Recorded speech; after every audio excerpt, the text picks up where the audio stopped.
অন্তর্বর্তী সরকারের আইন উপদেষ্টা আসিফ নজরুলকে নিয়ে ভারতীয় অনলাইন পোর্টাল নিউজ অ্যারেনা ইন্ডিয়ায় প্রকাশিত মিথ্যা ও বিভ্রান্তিকর প্রতিবেদনের প্রতিবাদ জানিয়ে বিবৃতি দিয়েছে আইন মন্ত্রণালয়।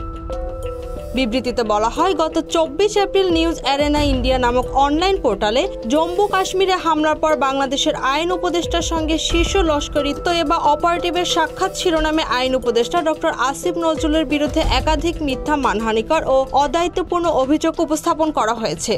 ওই প্রতিবেদনে দাবি করা হয় যে সাম্প্রতিক জম্মু কাশ্মীরের পেহেলগাম হত্যাকাণ্ডের পর লস্করি তৈয়বার একজন শীর্ষস্থানীয় সদস্যদের সাথে আইন উপদেষ্টার সাক্ষাৎ হয়েছে, যা সম্পূর্ণ মিথ্যা, কাল্পনিক ও বাস্তব বিবর্জিত। এছাড়া ভারতীয় গণমাধ্যমটির প্রতিবেদনে আরও দাবি করা হয়েছে যে আইন উপদেষ্টা আসিফ নজরুল তার ফেসবুক পেজে ভারতের নেতাদের বিরুদ্ধে উস্কানিমূলক মন্তব্য করেছেন। আইন মন্ত্রণালয়ের বিবৃতিতে বলা হয়, আসলে বিষয়টি হলো ওই পোস্ট ছিল একজন ভারতীয়র লেখা, যিনি নিরাপত্তা ব্যবস্থার ঘাটতি নিয়ে সমালোচনা করেন। বিবৃতিতে আরও বলা হয়, উপদেষ্টা আসিফ নজরুল পেহেলগাম হত্যাকাণ্ডের তীব্র নিন্দা জানিয়ে নিহত ব্যক্তিদের প্রতি শ্রদ্ধা ও তাদের স্বজনদের প্রতি সমবেদনা প্রকাশ করেন। নিউজ অ্যারেনা ইন্ডিয়ার এ ধরনের প্রতিবেদন সাংবাদিকতার নৈতিকতা ও সত্যের পরিপন্থী উল্লেখ করা হয় বিবৃতিতে। সেই সঙ্গে সংবাদ প্রকাশের আগে যথাযথ যাচাই করে এবং দায়িত্বশীল সাংবাদিকতার নীতি অনুসরণ করারও আহ্বান জানানো হয়।